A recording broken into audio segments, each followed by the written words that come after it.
Shalom kekasih Kristus, hari ini saya ingin mengajak kita semua untuk dapat berbagi kepada orang sekitar bahwa Alkitab merupakan pegangan dan jawaban hidup. Bukan hanya itu saja, tetapi dapat membedakan mana kebenaran Alkitab yang isinya disalahartikan.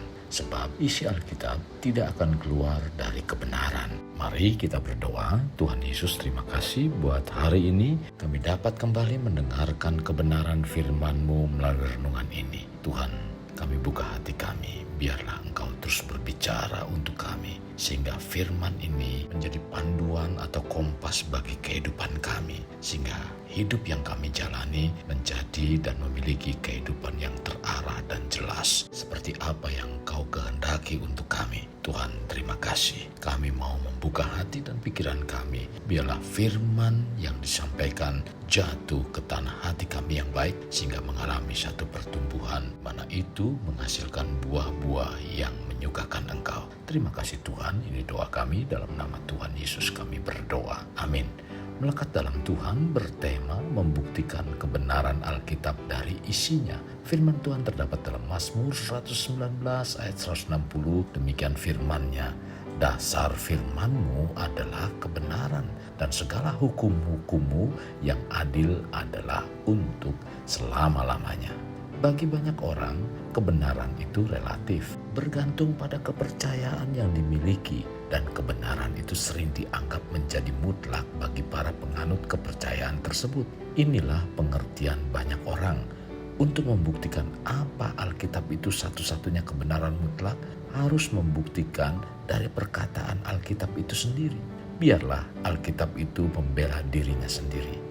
Kebenaran Alkitab merupakan sumber utama bagi jiwa yang haus untuk dapat menemukan Kristus Yesus. Kesalahan yang sering manusia alami adalah ketika menganggap diri mereka merasa sudah pintar dan berilmu. Mereka menjadi sombong dan merasa lebih pintar daripada orang lain. Bahkan ada pula yang merasa lebih pintar daripada Tuhan, hingga menolak dan menyangkal keberadaan Tuhan yang dinyatakan dalam Alkitab. Inilah yang harus kita ingat dengan baik dan benar. Jangan menempatkan diri kita menjadi lebih tinggi di hadapan Allah jika kita ingin mengenal dan mengerti firman Tuhan. Namun, tempatkanlah diri kita dengan rendah hati di hadapan Tuhan dan tinggikanlah Dia, karena hanya Allah dinyatakan dalam Alkitab sebagai sumber pengetahuan dan kebenaran. Apa yang dikatakan Alkitab tentang dirinya sendiri adalah hal yang penting untuk diketahui. Jika para penulis Alkitab sendiri tidak mengatakan bahwa ia berbicara bagi Allah, tetapi menyatakan bahwa ia mengatakan berbicara demi Allah, tentu perbuatan yang sangat lancang, dan itu merupakan kebohongan besar. Untuk membuktikan kebenaran Alkitab biasanya dapat terlihat dari kitab-kitab yang ada, di mana saat menuliskan peristiwa akan ditemukan isi yang termuat saling keterkaitan walau waktu, jarak, dan penulisannya berbeda. Jadi Alkitab tidak menyatakan atas kehendak manusia, tetapi dorongan Roh Kudus. Orang-orang berbicara atas nama Allah, dan bila Alkitab ditulis dengan kebohongan, maka akan melahirkan kebohongan demi kebohongan, dan para pengikut akan mempercayai Alkitab sebagai dasar keimanannya, maka hidupnya akan dipenuhi dengan kebohongan. Dan hal itu dapat terlihat dari hidup yang dijalani sebagai buah. Sebagaimana firman Tuhan katakan, pohon akan terlihat dari buahnya. Tertulis dalam Matius 12 ayat 33, jikalau suatu pohon kamu katakan baik, maka baik pula buahnya. Jikalau suatu pohon kamu katakan tidak baik, maka tidak baik pula buahnya. Sebab dari buahnya pohon itu dikenal.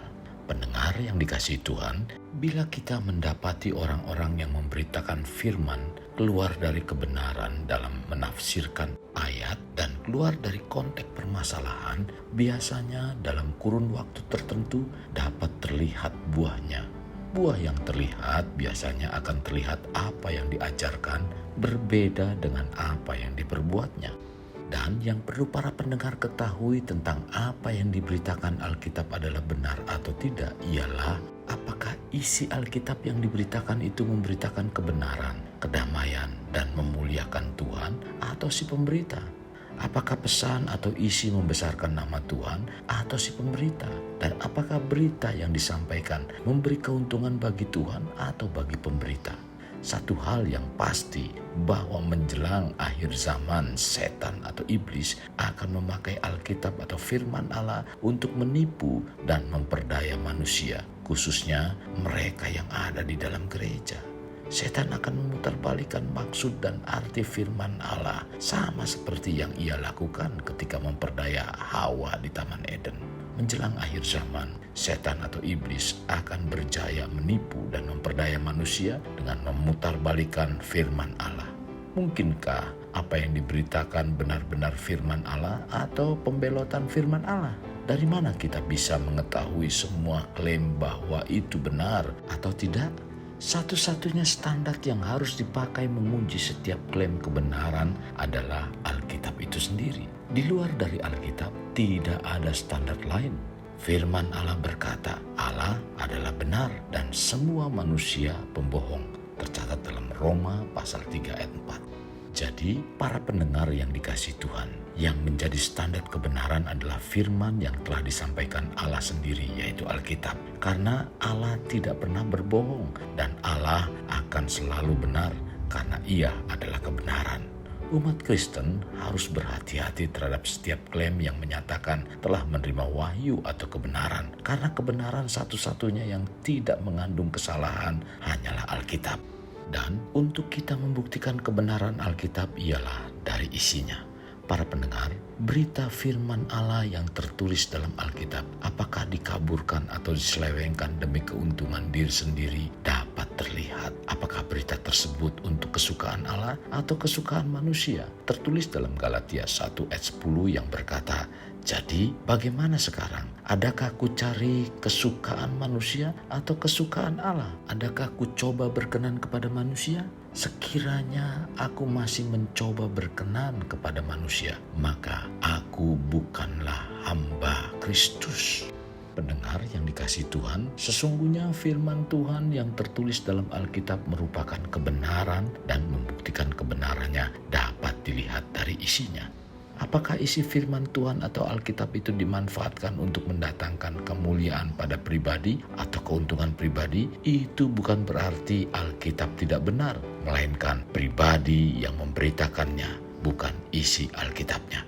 Kekasih Kristus, mari bawa hidup kita menjadi pribadi yang dapat memerdekakan orang dari belenggu kehidupan, layaknya terang yang menerangi kegelapan. Karena itulah yang Tuhan inginkan pada kita sebagai warga kerajaan Allah. Mari kita berdoa. Tuhan Yesus, terima kasih buat firman yang disampaikan hari ini. Sungguh sangat memberkati kehidupan kami. Kami mungkin saat ini seringkali diperhadapkan dengan orang-orang yang mempertanyakan tentang kebenaran Alkitab. Sesungguhnya Alkitab itu sendiri yang menerangkan bahwa dirinya adalah benar. Tuhan, ketika kami melihat orang atau pribadi yang menyalahartikan tentang kebenaran Alkitab, bukan berarti Alkitab itu tidak benar, melainkan pribadi orang tersebutlah yang tidak menunjukkan kebenaran. Sesungguhnya Alkitab adalah benar. Dari mana diketahui? Karena semua isi Alkitab itu adalah benar. Maka dari itu Tuhan, kami sangat bersyukur di mana firman hari ini mengajarkan kepada kami, mengingatkan kepada kami bahwa kami dapat melihat Alkitab itu benar dari isi yang dinyatakan itu. Karena satu dengan yang lainnya tidak bertentangan. Kami mengucap syukur Tuhan, bukakan hati kami terus untuk diisi dengan kebenaran firman-Mu, agar firman menguasai seluruh hati kami, sehingga hukum-hukum itu menjadi pegangan dalam kehidupan kami, dan membawa untuk kami lebih lagi mengasihi Engkau, lebih lagi mencintai Engkau Tuhan. Terima kasih Tuhan Yesus, ini doa dan permohonan kami. Dalam nama Tuhan Yesus kami berdoa. Amin. Kasih Kristus, mari kita akhiri dengan mengedahkan kedua tangan kita. Terimalah anugerah berkat dari Allah Bapa, kasih sayang daripada Yesus Kristus, dan persekutuan dengan Roh Kudus yang memberkati, melindungi, dan menyinari engkau dengan wajah-Nya, serta memberi engkau kasih karunia di mana Tuhan menghadapkan wajah-Nya kepadamu dan memberi engkau damai sejahtera. Tuhan juga mencurahkan berkat secara rohani berkat secara jasmani dan berkat secara ekonomi, di mana berkat Abraham, berkat Ishak, berkat Yakub dicurahkan dan dilimpahkan dari saat sekarang sampai Maranatha tiba dalam nama Tuhan Yesus. Amin. Sampai jumpa di renungan berikutnya. Tuhan Yesus memberkati.